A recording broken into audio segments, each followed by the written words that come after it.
Simon mengatakan penyesuaian harga dilakukan dengan mempertimbangkan perkembangan geopolitik global dan harga minyak dunia.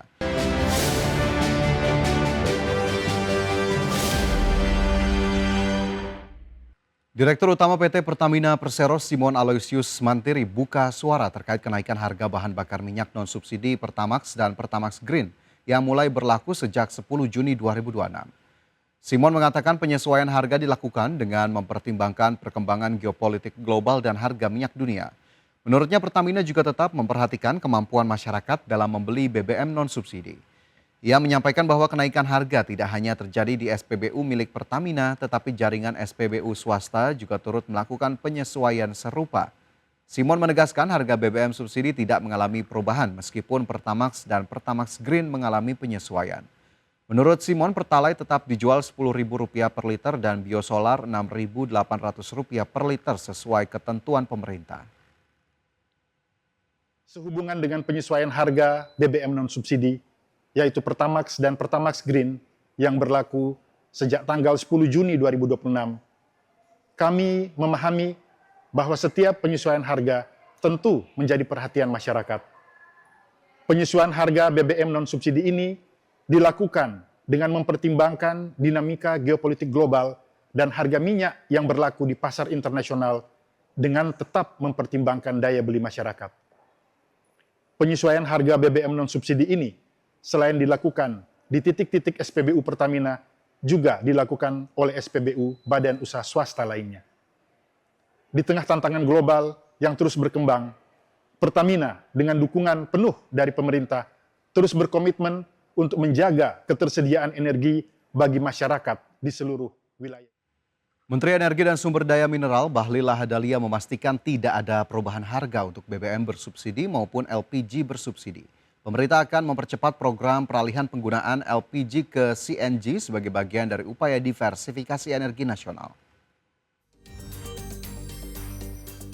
Menteri Energi dan Sumber Daya Mineral Bahlil Lahadalia menjelaskan bahwa Presiden Prabowo memberikan arahan agar pemerintah terus memperkuat ketahanan energi nasional dengan mempercepat pengembangan sumber energi alternatif.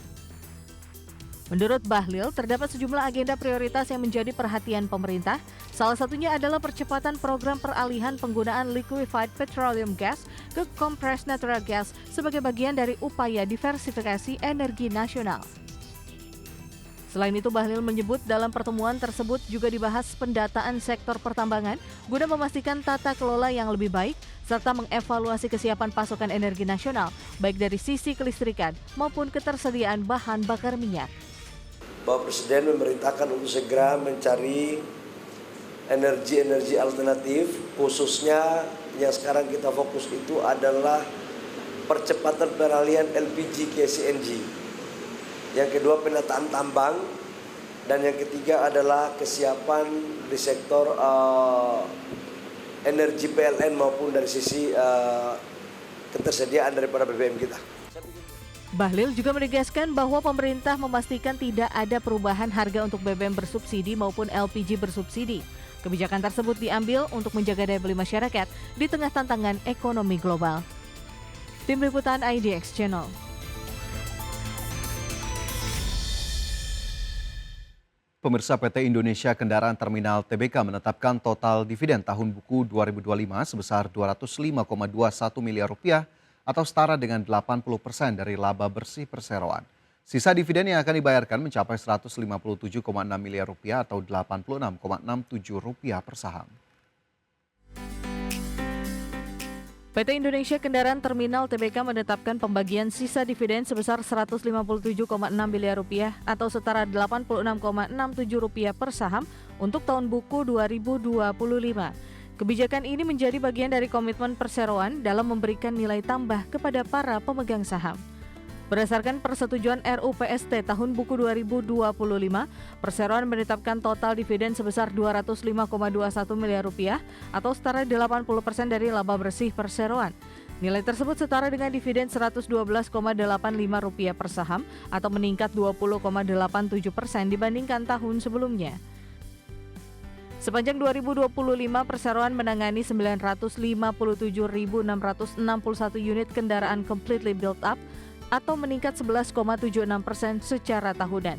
volume alat berat tumbuh 24% menjadi 32.677 unit, sedangkan truk dan bus meningkat 46,32% menjadi 255.502 unit. Perseroan terus mendorong pertumbuhan melalui berbagai layanan bernilai tambah seperti Long Storage Free Delivery Center dan Inland Transportation. Integrasi serta implementasi digitalisasi terminal juga turut meningkatkan produktivitas dan profitabilitas perseroan. Dividen di pasar reguler dan negosiasi ditetapkan pada 19 Juni 2026, sedangkan ex-dividen pada 22 Juni 2026.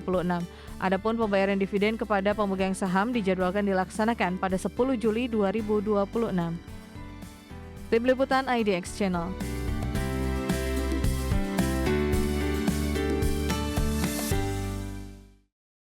Memperoleh fasilitas kredit senilai 5,5 triliun rupiah dari PT Bank Mandiri Persero Tbk. Dana tersebut akan digunakan untuk memenuhi kebutuhan modal kerja dan mendukung operasional anak usaha perseroan. PT Golden Energy Mines Tbk memperoleh fasilitas kredit dengan total plafon 5,5 triliun rupiah dari PT Bank Mandiri Persero Tbk. Fasilitas pembiayaan tersebut diberikan kepada anak usaha langsung dan tidak langsung perseroan. Berdasarkan perjanjian yang ditandatangani pada 11 Juni 2026, Bank Mandiri menyediakan fasilitas kredit dengan skema Revolving Committed and Advised. PT Borneo Indobara memperoleh limit pinjaman hingga 5 triliun rupiah. Selain Borneo Indobara, anak usaha lain yaitu PT Bara Sentosa Lestari juga memperoleh fasilitas kredit dengan plafon maksimal 500 miliar rupiah. Kedua fasilitas tersebut memiliki jangka waktu 1 tahun sejak penandatanganan perjanjian kredit. Perseroan menyatakan fasilitas kredit ini akan digunakan untuk memenuhi kebutuhan modal kerja dan mendukung kegiatan operasional anak usaha. Pertambahan pembiayaan ini diharapkan dapat menunjang aktivitas bisnis yang terus berkembang. Manajemen menilai tambahan fasilitas pembiayaan tersebut akan memperkuat likuiditas dan fleksibilitas keuangan anak usaha. Langkah ini juga diharapkan mendukung kelancaran operasional serta menjaga kerja bisnis perseroan ke depannya. Tim Liputan IDX Channel.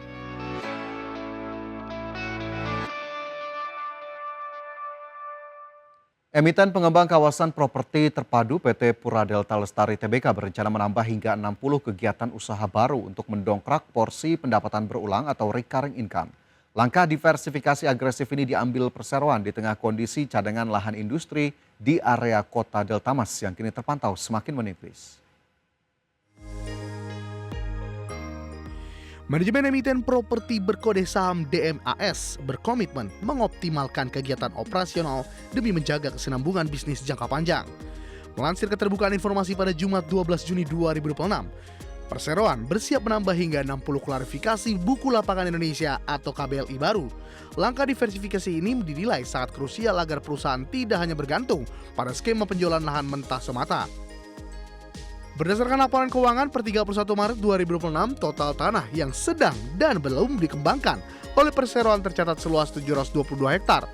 Dari total luas cadangan tersebut, kepemilikan khusus untuk lahan industri kini sudah menyusut hingga berada di bawah angka 150 hektar. Kondisi internal ini mendorong pengembangan kawasan GIIC tersebut untuk segera memperluas penetrasi ke sektor hunian komersil. Adapun jajaran kegiatan baru yang akan digarap melalui pengelolaan hotel, aktivitas penyediaan makanan, pengelolaan air minum, jasa periklanan hingga sektor telekomunikasi. Berdasarkan penilaian independen dari JPP Guntur, KEI, Andri, dan rekan rencana ekspansi ini dinyatakan sangat layak dengan potensi NPV sebesar 1,97 triliun rupiah. Menariknya Perseroan tidak perlu mengeluarkan belanja modal atau capex sama sekali, sehingga analisis periode pengembalian investasi konvensional dapat disampingkan. Berbagai sumber IDX Channel.